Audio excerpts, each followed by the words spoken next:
हमारे भावों से ही बंध होता है और भावों में ही मुक्ति है। सब कुछ हमारे भावों के ऊपर निर्भर करता है। यदि मनुष्य की अंतःचेतना जागृत हो, वो वस्तु स्वरूप को ठीक तरीके से समझ ले, उसके प्रति श्रद्धावान हो जाए, तो उसकी प्रवृत्ति में सहजता अपने आप आ जाती है। और वही सहजता जीवन में समरसता लाती है। बात निर्जरा की चल रही है और निर्जरा के संदर्भ में 4 बातों में पहली बात कल मैंने की थी, वह है सहजता अपनाने की। मैं चाहता हूं कि हम लोग अपने बंधी बंधाई धारणाओं में कुछ परिवर्तन करें और अपनी भूमिका के अनुरूप अपने जीवन के अध्यात्म को विकसित करें। जब कभी भी हम निर्जरा की बात करते हैं, हमारे मन में एक ही बात होती है, व्रतियों की निर्जरा होती है, त्यागी तपस्वियों को इनको निर्जरा होती है। हम सबको तो निर्जरा होगी ही नहीं, हम तो पल पल बंध के लिए अभिशप्त हैं। लेकिन ऐसा यथार्थ नहीं है। अगर व्यक्ति की चेतना जागृत है तो भूमिकानुरूप निर्जरा हर कोई कर सकता है और हमें उसी निर्जरा का आनंद लेना है। निर्जरा वह प्रक्रिया जिससे हमारे भीतर आनंद का निर्झर बहे, हम अपने जीवन का रस ले सके, जीवन का आनंद ले सके। कैसे होगी निर्जरा? कल मैंने कहा था, अगर आप अपने जीवन में सहजता लाते हैं तो आप हर पल निर्जरा के अधिकारी हो सकते हैं। लाभ और हानि में, सुख और दुख में, संयोग और वियोग में, मान और अपमान में या जय और पराजय में सहज बने रहो।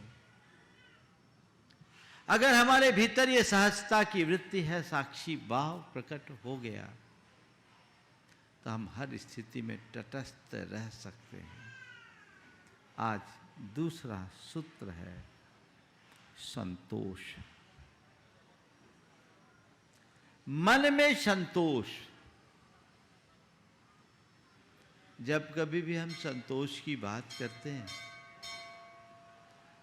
तो हमारी धारणा धन पैसे के प्रति संतोष रखने पर केंद्रित हो जाती है। हम अगर किसी व्यक्ति के लिए कहें ये बड़ा संतोषी व्यक्ति है,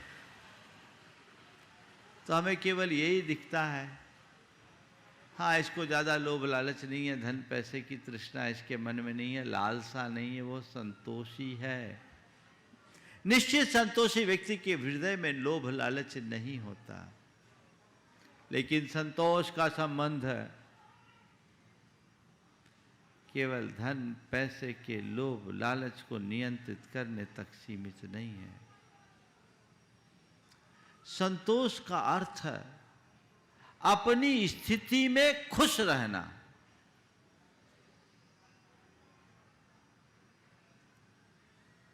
आप अपनी स्थिति से खुश हो, आप जैसे हो उसमें खुश हो, तो समझना आप संतुष्ट हो, और आपके मन में ना खुशी है तो ये असंतोष है। अपनी स्थिति में खुश रहने की कला विकसित कीजिए, और हमें धर्म इसी का पाठ पढ़ाता है कि अपनी स्थिति में हम कैसे खुश रहें। पहले तो मैं आप लोगों से पूछता हूं, ईमानदारी से बताना, अभी तुम जैसे हो, जिस स्थिति में हो, उसमें खुश हो या खिन्न? हाँ, खुश हैं? सब के सब खुश हैं? हाँ, फिर हमें प्रवचन देने की जरूरत क्या? हमारे प्रवचन का मकसद ही भैया खुश रहो, खुश रखो। फिर यहीं विराम दे देता हूं। हाँ, बोले महाराज जी आप अभी प्रवचन दे रहे इसलिए खुश हैं, आप प्रवचन नहीं दोगे तो फिर खिन्न हो जाएंगे। ईमानदारी से बोलो। अभी मैं ये ब्रेक कर दूं और कहूं कि भाई जब आप लोग खुश हो ही तो प्रवचन देने की क्या जरूरत? महावीर भगवान की जय। क्या होगा? आप लोगों के चेहरे का रंग बदल जाएगा कि नहीं? बोलो, बदलेगा? फिर आप ये क्यों कहते हो कि हम अपनी स्थिति से खुश हैं? बात समझ में आ रही है? महाराज जब हमारे मनोनुकूल होता है तो हम खुश होते हैं, और जब हमारे मन के प्रतिकूल होता है तो मन में खिन्नता आ जाती है। मन की खिन्नता ही हमारी असंतुष्टि की पहचान है। संतोष रखने का मतलब है हर हाल में मस्त रहना, चाहे जो हो जाए हमें अपने सहजता को मेंटेन करके चलना। बस ठीक है, अच्छा है तो ठीक, बुरा है तो ठीक है। वो स्थिति जिस व्यक्ति के हृदय में वृत्ति आ जाती है वो साधारण मनुष्य नहीं, वो साधक कहलाता है। और यही साधना हमारे जीवन को ऊंचा उठाती है। साधक बनने का मतलब ये नहीं है कि तुम साधु सन्यासी बनो तभी साधक बनो। तुम गृहस्थ होकर के भी साधक बन सकते हो। साधने का मतलब क्या? अपनी वृत्तियों को साधना, यही साधना है। अपनी वृत्तियों पर नियंत्रण कर लेना, यही साधना है। अपने मन को अपने बस में कर लेना, यही साधना है। परिस्थितियों के अनुरूप अपने आप को ढालने में समर्थ बन जाना, यही साधना है। क्या आप ये नहीं कर सकते? मुश्किल ये है कि खाना पीना छोड़ने की साधना करने में तो सब निपुण है। बड़ी बड़ी तपस्या की साधना करने की कुशलता तो सबके पास है, लेकिन अपने मन को साधने की क्षमता कोई विरला ही पाता है। संत कहते हैं जिसने अपने मन को साध लिया उसने सबको साध लिया। साधो, अपने मन को साधो। निर्जरा क्या है? मन के प्रतिकूल होने पर भी मन को खिन्न ना होने देना निर्जरा है। जब भी तुम्हारे मन के प्रतिकूल कुछ घटे और तुम यदि उसे उसी रूप में स्वीकार लो, उससे प्रभावित ना हो, अपने हृदय में राग द्वेष ना करो या संकल्प विकल्प उत्पन्न ना होने दो, तो समझ लेना ये निर्जरा है। हमारे मन के प्रतिकूल कोई भी चीजें कब घटती है? दो कारणों से घटती है। या तो हमारे संयोग हमारे अनुकूल ना हो, विरुद्ध कर्म का उदय आ जाए, संयोग बिगड़ जाए, तो अथवा हमारी खुद की मनस्थिति वैसी ना हो। तो दो कारणों से हमारा मन असंतुलित होता है। एक परिस्थितियों के बिगड़ने से और दूसरा खुद की मनस्थिति ठीक न रहने से, है ना? तो परिस्थितियों पर तो हमारा किसी का नियंत्रण नहीं है क्या? बोलो, कोई व्यक्ति कह सकता है कि मैं हर परिस्थिति को बदलने में सक्षम हूं? कोई भी व्यक्ति, मैं अपनी परिस्थितियों को बदल डालने में समर्थ हूं, कोई कह सकता है क्या? कोई नहीं। क्योंकि संयोग हमारे अधीन नहीं है। पर मेरे जीवन में जो भी संयोग घटे, मैं उसे स्वीकार कर संतुष्ट और प्रसन्न रहने की कला तो अपने अंदर रख सकता हूं। तो आज अपने जीवन में संतुष्टि की अभिव्यक्ति के लिए आपको 4 सूत्र देता हूं, और वे 4 सूत्र ही आचार्य कुंद ने हमें बताए। उनका सार मैं आपको बता रहा हूं। पहले आज की गाथा लूं।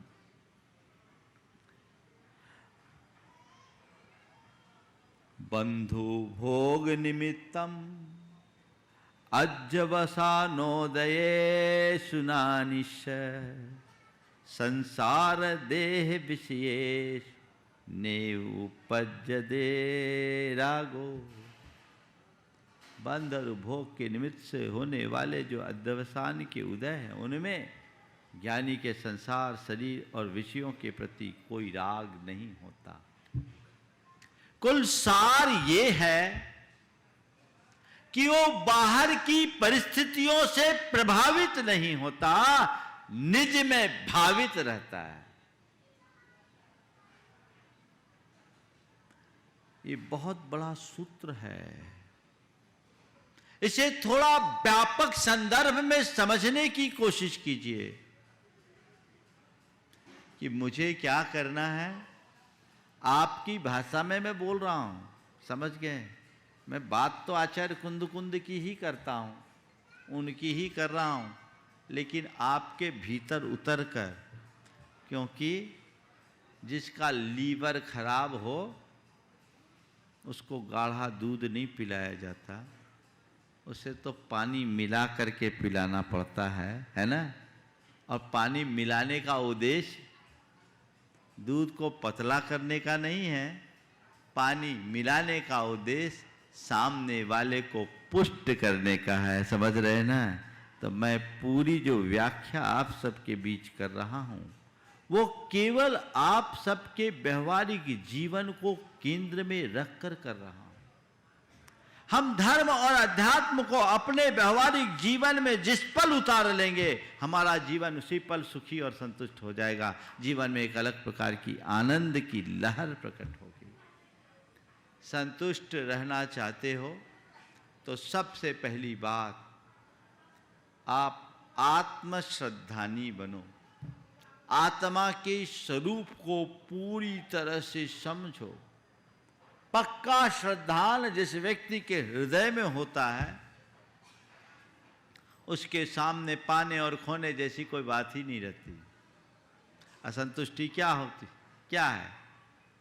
जो हमने चाहा वो नहीं हुआ, और जो हुआ उसे हमने नहीं चाहा। अनचाहा हो जाना, चाहा ना होना, ये असंतुष्टि का एक कारण है।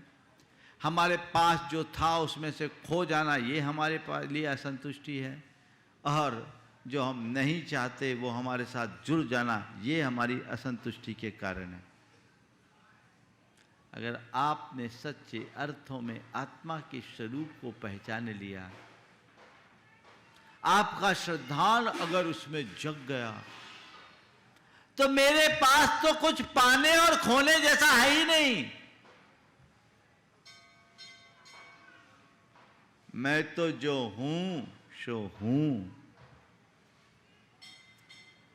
अनंत काल बीत गए, आज तक मेरी आत्मा ने न तो कुछ बाहर का कुछ पाया है, न अपना कुछ खोया है। एक परमाणु भी इधर से उधर नहीं हो सकता, और आत्मा के एक प्रदेश भी इधर से उधर नहीं हो सकते। ये समझ अपने भीतर जब विकसित हो जाएगी, तो फिर और चीजों के प्रति ध्यान ही कहां जाएगा। आत्मा के स्वरूप का श्रद्धान जो जीवन के यथार्थ का बोध कराता है, वो श्रद्धानी बनिए। बस मैं आत्मा हूं, और मेरा क्या है? क्या है? बोलो। आप अपने मन से पूछो मेरा क्या है, उत्तर क्या आएगा? बैंक बैलेंस आएगा, प्रॉपर्टी और एसेट्स आएंगे, लायबिलिटी भी आ जाएगी, है ना। वैसे तो तुम लोग अपनी बैलेंस शीट बनाते हो, नहीं, बस मैं आत्मा हूं और मेरा बस मेरी आत्मा है, इसके अलावा और कुछ नहीं, जिससे कुछ खो भी नहीं सकता और जिसमें कुछ जुड़ भी नहीं सकता, वह मैं हूं, वही मेरी आत्मा है। वह मैं हूं, वही मेरी आत्मा है, ये दृष्टि अपने अंदर विकसित कर लीजिए। कोई विचलित होगा? एक सज्जन है मेरे संपर्क में, उनके जीवन में एक बड़ा हादसा हुआ। हादसा में उनके 2 बेटे एक्सीडेंट में एक साथ मर गए, एक 18 साल का, दूसरा 21 साल का। देखिए, एक तत्वज्ञानी के हृदय में क्या परिणाम होता है। 18 साल और 21 साल का युवा बेटा जिसका खो जाए, साधारण परिस्थिति में क्या होगा? रो रो के बुरा हाल होगा। पर वो व्यक्ति बिल्कुल तटस्थ बना रहा। उसने कहा, मैं मानता हूं मेरा और मेरे बेटों का संयोग इतने ही दिन का था, और बेटे बेटे थे, व्यवहार में मेरे बेटे थे, मेरा है कौन? मेरा तो बस मैं हूं, ये शरीर भी मेरा नहीं है। ये श्रद्धान जब तुम्हारे हृदय में बैठ जाएगा तो तुम दुनिया में चाहे कुछ भी क्यों ना हो जाए, तुम्हें कोई हिला नहीं पाएगा। जैसा भी हो तुम उसमें खुश रहोगे, संतुष्ट रहोगे, प्रसन्न रहोगे कि बस मैं तो आत्मा हूं, मेरे साथ जो भी जुड़े हैं, एगो में शासदु आदा अणान दंशन लक्षणों शेषा में वाहिरा भावा सव्वे संजोग लक्षणा। मैं एकमात्र ज्ञान दर्शन लक्षण वाला शाश्वत आत्मा हूँ, और मुझसे भिन्न जितने भी बाहरी पदार्थ हैं वे सब संयोग लक्षण वाले हैं। संयोग से मेरे पास है, मेरे नहीं है। और संयोग संयोग है, बाहर से आया है, बाहर जाएगा। ये बात अपनी अंतश्चेतना में गहरे तौर पर बिठा लीजिए, मन में असंतोष कभी नहीं आएगा। ठीक है, जो भी स्थिति होगी आप उसमें खुश रहोगे। संत कहते हैं, संयोगों को पहचानो, आत्मा के स्वरूप को जानते हुए तुम कुछ भी करो कभी दुखी नहीं होगे, और स्वरूप को भूल करके करोगे तो कभी सुखी नहीं होगे। यथार्थ क्या है? इस संसार में हमारे जितने भी रूप है ना, ये क्या है? ये सब एक नाटक है। क्या है? नाटक। हर प्राणी को अलग अलग रोल प्ले करना पड़ता है।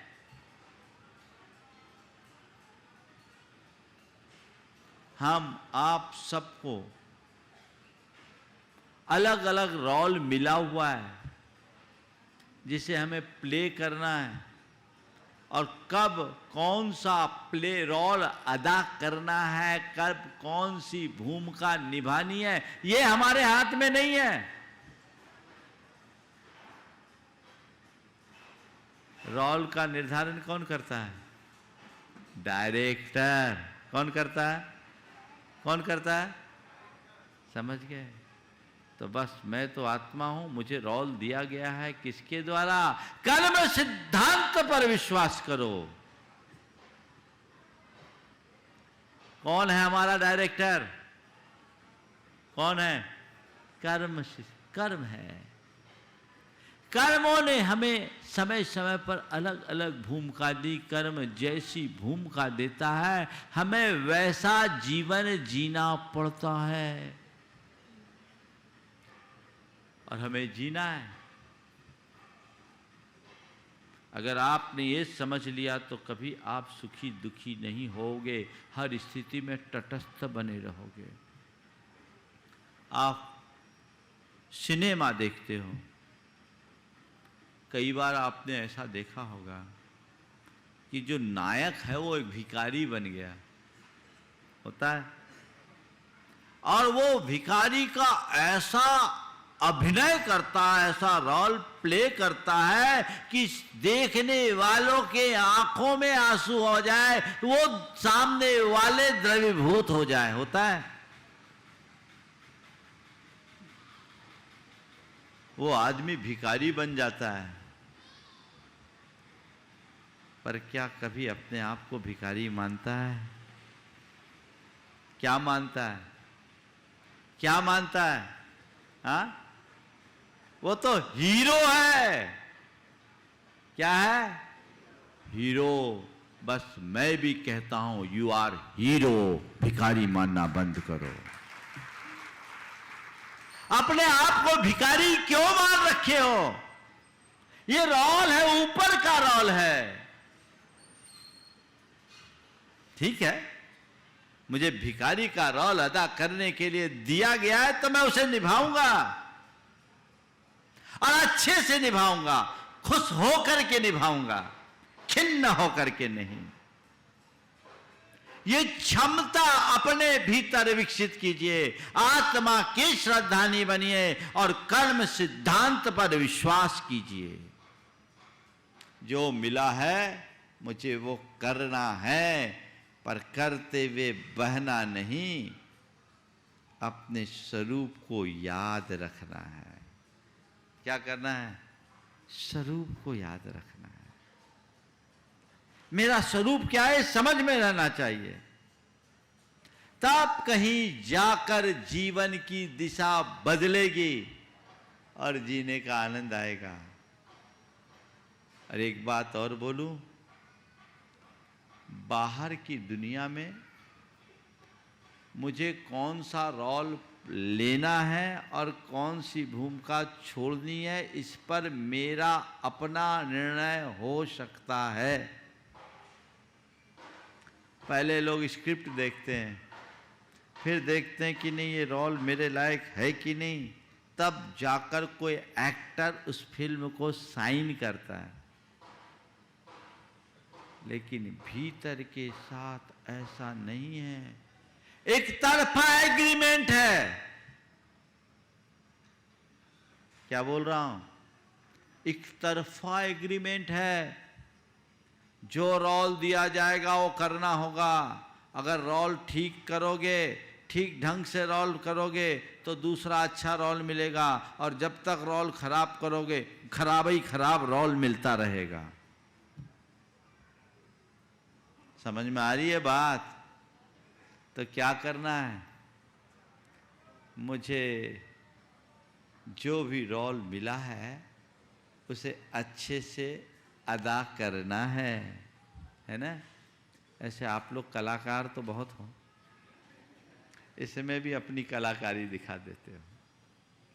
संत कहते हैं अंदर से जागो, चेतो, जीवन की धारा को परिवर्तित करने के लिए संकल्पित हो,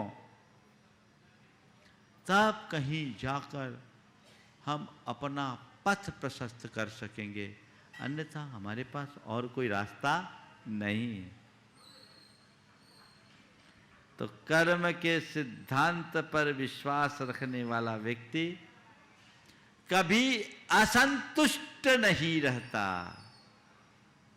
जो हो जाए सब ठीक, जो हो जाए सब ठीक। मेवाड़ में एक घटना घटी। वहां एक राजघराने में उदय सिंह का मंत्री था। राजा उदय सिंह के मंत्री को के विषय में राजा से किसी ने कह दिया कि ये व्यक्ति आपके प्रति वफादार नहीं है। उल्टी सीधी शिकायत की। उदय सिंह क्षुब्ध होकर मंत्री को देश निकाला कर दिया। मंत्री को देश से बाहर कर दिया गया। मंत्री ने सहज भाव से उसे स्वीकार लिया, देश निकाला। 10 साल तक वो देश से बाहर रहा। इस बीच राजा उदय सिंह को मालूम पड़ा कि नहीं, मुझे जो जानकारी दी गई थी वो गलत थी और ये तो मेरा सबसे बड़ा हितैषी और संरक्षक है। उन्हें अपने निर्णय पर घोर पश्चाताप हुआ। उदय सिंह जी ने उस मंत्री का पता लगाकर उसे अपने राज्य में बुलाया और वापस उन्हें मंत्री पद पर ससम्मान बैठने का निवेदन किया। जब निवेदन किया तो उन्होंने उसे सहज भाव से स्वीकार लिया। तब राजा उदय सिंह ने पूछा, मैं क्या देख रहा हूँ? जब आपको राज्य से निकाले थे तो भी आप उतने ही खुश होकर निकले और वापस मंत्री पद पर बिठाया तो भी आप उतने ही खुश हो। तो उन्होंने जो बात कही वो आज ध्यान रखने योग्य है। उन्होंने कहा, मैं तो ये जानता हूँ कि मंत्री का पद भी मेरा पद नहीं है और मेरा देश निकाला गया तो वो भी मेरा नहीं है। मेरा तो केवल मैं हूँ और व्यवहार में अगर मेरा कुछ था तो वो मेरा कर्तव्य था, जो मैं मंत्री की हैसियत से भी कर्तव्य को पाला और राजा की आज्ञा मानना हर प्रजा का कर्तव्य है। इसलिए देश निकाला को स्वीकार करके भी मैंने कर्तव्य को पाला। मेरा काम केवल कर्तव्य निभाने का है। जिस मनुष्य के हृदय में ऐसी परिणति आ जाती है उसे कभी कोई दुखी कर सकेगा? बोलो। मैं आपको बताऊं आप लोगों की दशा क्या है। आपके जीवन में जो सुख है उस सुख में तो फिर भी कोई दूसरा निमित्त हो सकता होता है। तुम्हारे जीवन में जो सुख है उस सुख में तो फिर भी कोई दूसरा निमित्त हो सकता है, होता है, पर जो तुम्हारा दुख है ना उसमें दूसरा नहीं, जिम्मेदार तुम खुद हो। मनुष्य खुद के कारण दुखों को आमंत्रित करता है। जो व्यक्ति परिस्थितियों के अनुरूप अपने आप को ढालने में समर्थ होता है वो कभी दुखी नहीं होता, और जो परिस्थितियों से सामंजस्य नहीं बना पाता वो कभी सुखी नहीं होता। समझ गए? तो क्या करना है? आत्मा के प्रति श्रद्धानी बनना है, कर्म सिद्धांत के प्रति विश्वासी बनिए, और जो है ठीक है। सत हरिश्चंद्र ने डोम का पद पाया, वो भी स्वीकार लिया, राजा से डोम, सहज भाव से,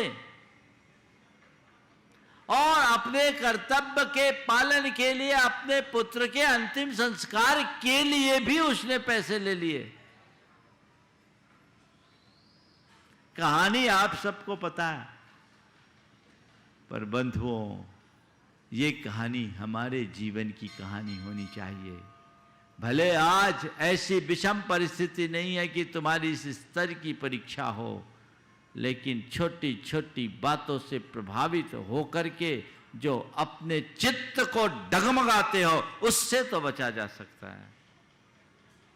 दृष्टिकोण वैसा होना चाहिए, भावना वैसी होनी चाहिए जिससे अपने जीवन का पथ प्रशस्त किया जा सके। अपने अंदर को मोड़िए, धीरे धीरे मोड़िए, सहज बने रहें। जो है जैसा है उतने में मुझे ढालना है, अपने आप को ढालना है, स्वीकारना है। मुझे जो रोल मिला है वो निभाना है। समझ गए? नंबर 3, जो मिला है उसे पसंद करो। जो मिला है उसे पसंद करो। पसंद करो मतलब सहज भाव से स्वीकार करना शुरू करो। एक बात ध्यान रखने की है, जो मैं चाहूं वो मुझे मिले, ये मेरे हाथ में नहीं। जो मैं चाहूं वह मुझे मिले, ये मेरे हाथ में नहीं है। पर जो मुझे मिला है उसे मैं चाहूं, ये तो मेरे हाथ में है। क्या करते हो? ज्यादातर लोगों की कहानी यही है, जो मिला है वो पसंद नहीं और जो पसंद है वो मिला नहीं।